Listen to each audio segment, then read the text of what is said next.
This is Fido Friendly Travel Talk. Here's your host, Susan Sims. Hey everybody, it's Susan Sims with Fido Friendly Travel Talk, brought to you by Animal Radio, where we talk about the travel and lifestyle for you and your furry best friend. My guest today is Pooja Kanuga with Squeak N Snap. Hi Pooja, welcome to the show. Hi Susan, how are you? I'm great. I'm so thrilled that you took the time to talk with us today, and more thrilled that our listeners will learn, probably for the first time, about Squeak N Snap. So, for anyone who hasn't heard of Squeak N Snap, set the scene for us. What problem does it solve? So, Susan, that every dog owner knows this feeling. Like you pull your phone out, you open the camera, and your dog is just perfect, right? Ears up, tail wagging, looking like a magazine cover, right? But as soon as you tap the button, by the time the photo comes out, they've looked away. They've lost their interest. Like it's gone. Yeah, the moment's gone, right? You try again and again and again. It's like 47 times later, your camera roll is full of your dog's photo with the dog's head or a blurry nose. And that's the problem. Yeah, That's the problem with your beautiful dog and you cannot capture the moment. So Squeak N Snap solves. I think that's when the word squirrel comes into place, because certainly that's all it takes is just the attention span. But this product actually has a really personal origin story. So can you take us back to the beginning? Yeah, so this I'm talking about like 10 years ago, almost like a decade ago. And it's my favorite story to say because it's like a full circle.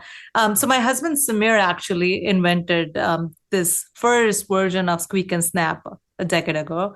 It was little squeaky plush that plugged right into your headphone jack. You know, back in the day when there were actually headphone jacks, right? Yeah. So it connected and the camera was like, if your camera's open, like every squeak took the picture. And actually we sold it at Bed Bath and Beyond and we got written up in Fido Friendly and was a big part of our like get your licks on Route 66. People loved it. But the industry moved like from headphone jacks to the Bluetooth and then the products we had like became obsolete, the inventory just sat in the boxes. For years it was just sitting there, and then this is my favorite part, like one day like we were cleaning our storage area and the kids actually found it and they started playing with it and they started asking questions that what is this thing, and like while we were explaining it to them I looked at Samir and I said, I think we bring this back now. I mean, last 10 years I've heard so many times, oh my God, I need Squeak N Snap. Where is it? Right? Like from all our friends and everyone.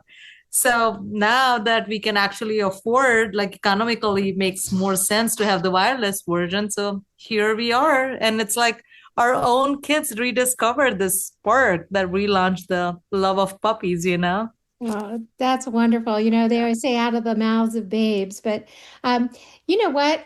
Walk us through how it actually works. And, what does it look like? What's happening when a dog locks eyes on it?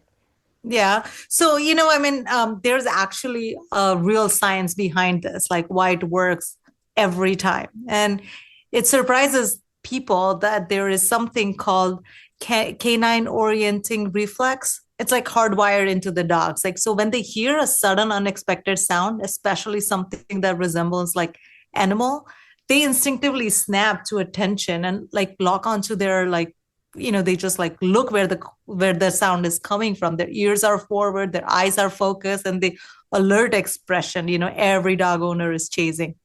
Squeak N Snap gets that. Like, and it pairs wirelessly with your phone's Bluetooth, like the camera through the Bluetooth.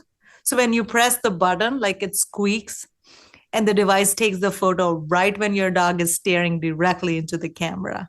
And that just like, it's like no match to that moment. Like they're always like so cute. But I definitely want to say that it's not a toy. It's a camera accessory. Like sometimes like dogs want to just like eat it. So if you're like have it loose, they're gonna grab it and you don't want that. It's not a training tool. It's not a toy.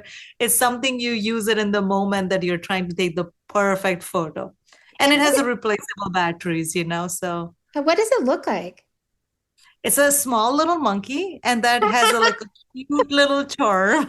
So like you can always put it like on your purse and on the leash where your dogs don't get it is a perfect way to use it when you need it, right? Yeah, that's wonderful.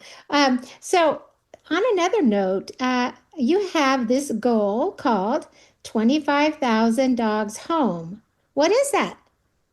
So this is close to our heart. Like the original inspiration of Squeak and Snap, the very first time we thought about like us, Squeak and Snap was Samir's friend had three rescued huskies, and he was like the friend was trying so hard to get a proper photograph, and it just didn't work. So that's what gave Samir the idea that something we need to do for this rescues. And it's been part of our DNA from the beginning that we relaunched and we knew we wanted to build that connection into the business in like a real tangible way, not just a logo on the website. Like 25,000 dogs home campaign is it's like a commitment that we want to get like 25,000 rescue dogs adopted. And that's why the number matters because, shelters and rescue organizations deeply need a good picture of their dogs, because they want to put it on the website. And a dog with a clear, bright eyes for a photo gets adopted faster. And we partner with rescues like organizations all over the country. And I know it's just like the relaunch has only been few months. And I can just tell you how many rescues like we have been involved, and all the rescue volunteers, they love it. They absolutely love it. They take better photos, and even every purchase of Squeak and Snap, it contributes back to the same cause. It's like there's a big percentage that we give it, not just for the charity's sake. It's just the product is exactly what it was made for. It's just the dogs who need home. And of course, like other dogs, other dog owners, it's a great gift for them too. But like our main heart with this whole thing is like to get those dogs get adopted, like get them the forever friendly, nice home. Yeah, yeah. Well, you're speaking to the choir over here at Fido Friendly with our Get Your Licks on Route 66, and I can't wait to work with you guys on that. So, before I let you go, is there anything else you would like our listeners to know, and where is the best place for them to learn more about Squeak and Snap? So, I want people to know that this product came from genuinely personal place. It started with the rescue dogs and it's going a lot back to the rescue dogs. Every purchase, funds a better adoption photography for shelter animals because we believe a great photo can literally save a life. So best place to find us is actually Squeak and Snap website, like on our website, and I'll spell it for you because it's spells a little bit different. It's SQUEAK, Squeak, with the letter N right after, and Snap, SNAP. So it's squeakandsnap.com. Also on our Instagram, and I'm also on LinkedIn. But if you have a dog, grab a Squeak and Snap and take the best photo you've ever taken. I promise you won't regret it. I love it. Thanks so much for taking the time to talk with me today. I wish you a lot of luck. Thank you so much, Susan. Thank you. That's it for Fido Friendly Travel Talk. You have been listening to my guest, Pooja Kanuga, with Squeak and Snap. To learn more, visit their website, squeakandsnap.com. And for more information about today's show or just about traveling with Fido, log on to fidofriendly.com. Until next time, travel safe and leave no dog behind. This is Susan Sims with Fido Friendly Travel Talk.